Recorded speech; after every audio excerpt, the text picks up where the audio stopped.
وعليكم السلام ورحمة الله وبركاته.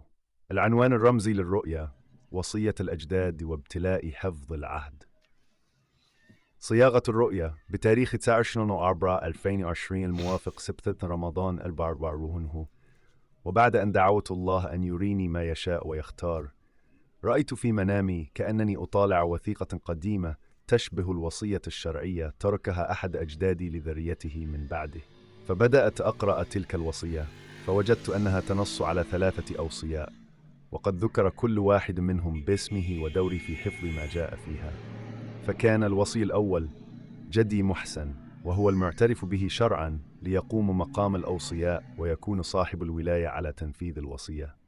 الوصي الثاني عبده، وقد كلف بما تركه الواصي وقفا، وهو القرآن، يهدى ثوابه لروح الواصي، ويتوارث هذا العمل في ذية من بعده حتى يرث الله الأرض ومن عليها.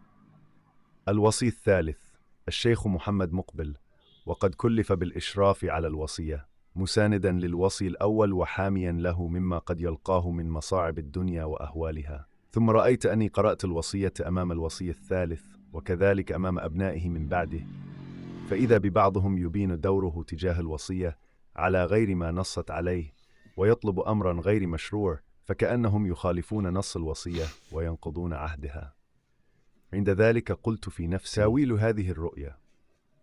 خلاصة الرؤية باختصار: تشير الرؤية إلى معنى الأمانة والوصية والابتلاء في حفظ الحق. الوصية القديمة ترمز إلى أمر حق أو علم أو أمانة تركها السابقون ويجب حفظها.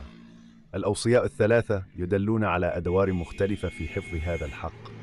الأول صاحب الأصل أو الحق، الثاني قائم على عمل أو عبادة مرتبطا به، الثالث مساعد أو مراقب. نقض الأبناء للعهد يرمز إلى أن الجيل اللاحق قد يختلف أو يبتعد عن العهد الأول. شعورك في الرؤيا بأن هذا يشبه حال المهدي يعبر عن إحساس بالظلم، أو أن الحق قد يعارض أو ينقض من بعض الناس رغم والخلاصة. الرؤيا تتحدث عن ابتلاء في حفظ أمانة أو حق، مع احتمال معارضة أو نقد من بعض الناس، لكن الحق يبقى ثابتا وإن وقع الخلاف حوله.